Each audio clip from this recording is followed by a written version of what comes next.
हिमाचल प्रदेश सरकार के राजस्व मंत्री जग सिंह नेगी जी द्वारा आज एक वक्तव्य दिया गया जिसमें कहा गया कि भारतीय जनता पार्टी और भारतीय जनता पार्टी के नेता जो हैं हिमाचल विद्रोही हैं।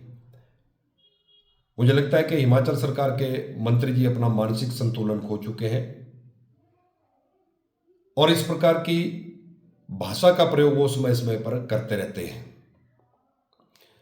लेकिन जो जिम्मेवारी प्रदेश की जनता ने उनको दी है सरकार चलाने की, प्रदेश की जनता की सेवा की, वह अपने उस काम को करें, भारतीय जनता पार्टी की चिंता न करें।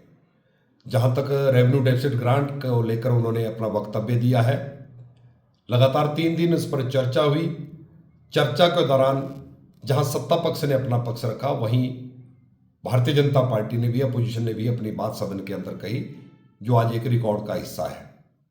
हमने कहीं नहीं कहा कि यह ग्रांट बंद होनी चाहिए थी, लेकिन यह ग्रांट बंद कैसे हुई?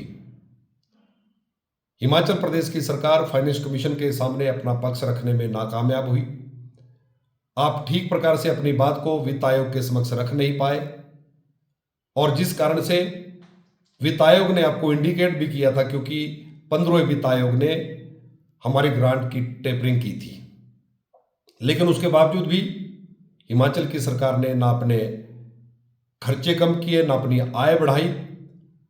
कभी असंवैधानिक तरीके से सीपीएस की नियुक्तियां करना, चेयरमैन वाइस चेयरमैन की फौज खड़ी करना, हाई कोर्ट में additional advocate deputy advocate general की फौज खड़ी करना और उसके साथ सलाहकार ओएसडीओ की लंबी फौज।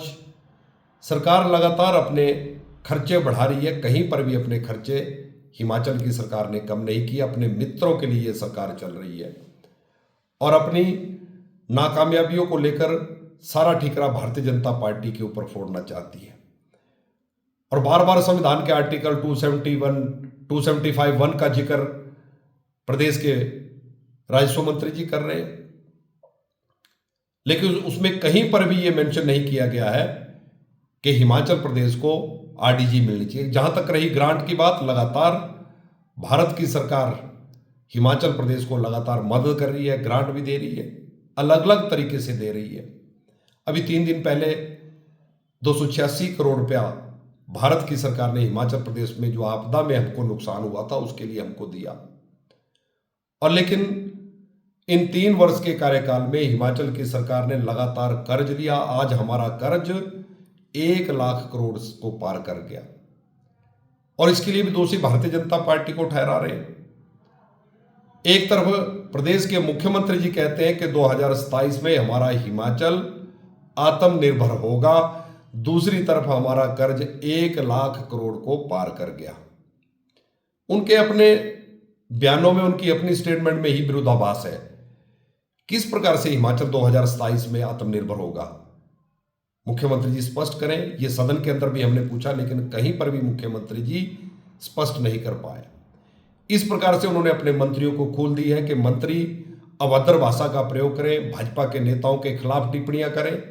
उसी का परिणाम है कि आज राजस्व मंत्री जी ने भारतीय जनता पार्टी के नेताओं को हिमाचल विद्रोही कहा कि उल्टी बुद्धि के लोग हैं। लेकिन किसकी बुद्धि उल्टी है पूरा प्रदेश जान रहा है और अपना मानसिक संतुलन जो आपने खोया है, मेरा मंत्री से निवेदन है कि अपना चेकअप करवाएं और भारतीय जनता पार्टी की चिंता करने के बजाय अपने दल की चिंता करें। यही मेरी राजस्व मंत्री जी को सलाह है।